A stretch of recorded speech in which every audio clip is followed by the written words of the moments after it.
안녕하세요. 안프로입니다. 2025년 627 대출 규제에서 가장 아마 논란이 뜨거웠던 건 이 전세보증금 반환대출 부분이 아니었나 싶습니다. 그래서 이 전세보증금 반환대출 관련한 내용은 627 발표 이후에 최소한 전세계약이 한 2년 정도 하니까 2027년 6월 달까지는 세입자 보증금을 돌려줘야 되는 임대인분들한테는 아주 큰 이슈가 계속되지 않을까 싶습니다. 그리고 발표한 지 제가 지금 찍고 있는 시점이 2025년 11월 초니까요. 앞으로도 이 내용은 다르게 해석될 가능성이 높습니다. 그리고 다르게 해석되어서 다르게 규정이 적용될 가능성이 많다는 점을 미리 말씀드리겠습니다. 우선 오늘 드리는 이 얘기는요, 지방에 있는 주택을 담보로 세입자 보증금을 돌려줘야 되는 케이스하고는 일절 관계가 없습니다. 지방은 예전처럼 하시면 됩니다. 1주택자는 LTV 70%, 다주택자는 LTV 60% 이내에서 그냥 하면 되니까요. 전혀 관계가 없다는 점 말씀드리고요. 먼저 전세보증금 반환대출은 여러 가지 용어로 쓰입니다. 세입자 퇴거자금 대출이라고도 하고요. 전세 반환대출이라고도 하고, 또는 공식적인 약정서류 이런 데들은 임차보증금 반환 목적 생활안정자금이라고도 합니다. 이런 전세보증금 반환대출이나 대환대출이 내 집을 담보로 받는 생활안정자금이나 큰 틀에서는 전부 생활안정자금의 범주 안에 다 들어갑니다. 그 안에 이제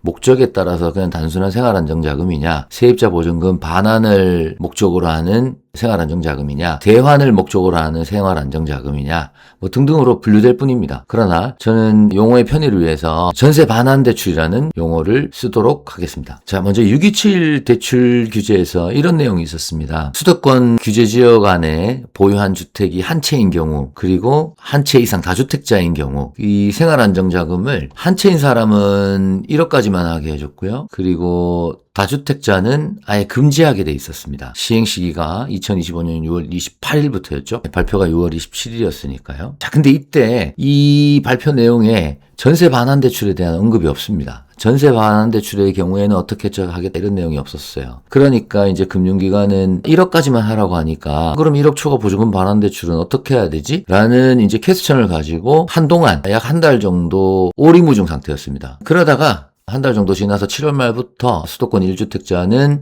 1억 원 초과 퇴거자금도 가능하다고 금융당국에 이제 확인을 하고 나서 1억 초과 전세 반환대출을 시작하게 된 겁니다. 그런데 지금 이제 하기는 하는데요.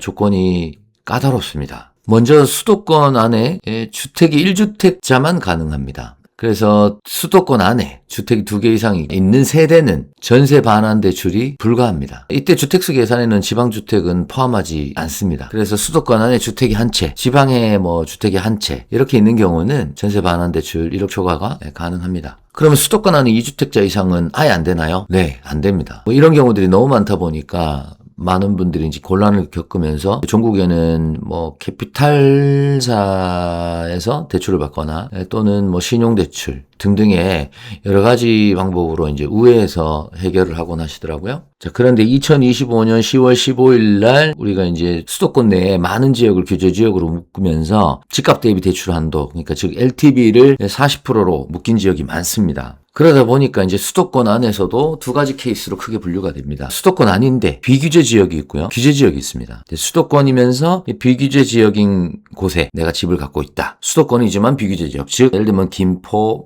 고양, 화성 이런 등등 되겠죠. 이런 곳에 집을 하나 갖고 있다면 LTV 70%까지 세입자 퇴거 자금이 가능하고요. 내가 수도권 안에 집을 갖고 있는데 규제 지역이다. 서울 아니다. 그러면 LTV 40% 이내에서 세입자 퇴거 자금이 가능합니다. 규제 지역이라도 전세 반환대출은 LTV 70%까지 해줘야 되는 거 아니냐. 여기에 관련된 뉴스를 본 기억도 있는데 현재까지는 공식적으로 확인된 보도자료는 없습니다. 그래서 이 부분은 추후에 바뀔 여지가 충분히 있을 것 같긴 하고요. 현재로서는 규제 지역이면 LTV 40%까지만 가능한 걸로 확인되고 있습니다. 그래서 이 부분은 추후에 얼마든지 바뀔 여지가 있습니다. 이렇게 우리가 상식적으로 받아들이기 어려운 부분은 시간이 조금 걸리더라도 금융기관에서 금융당국에 질의해서 확인해서 내용을 변경하게 되는 법이라 아마 이 부분은 반드시 추후에 바뀔 걸로 보여지고요. 자, 그러면 수도권 안에 주택을 한 채 갖고 있는데 이게 또 무조건 되느냐? 세입자택금이 앞으로도 계속되느냐? 그렇지 않습니다. 소유권자, 즉 집주인은 2025년 6월 28일 이전에 소유권 이전 등기를 완료했어야 합니다. 그러니까 즉 소유권 이전 완료일이 6월 27일까지여야 됩니다. 발표가 6월 27일이었기 때문에요. 그 다음에 그날까지 임대차 계약도 완료한 상태여야 됩니다. 그래서 6월 27일 발표 이후에 새롭게 임대차 계약을 전세 계약을 해서 세를 주고 있다가 나중에 세입자 퇴거자금 1억 초과권을 진행하는 건 안 된다는 얘기입니다.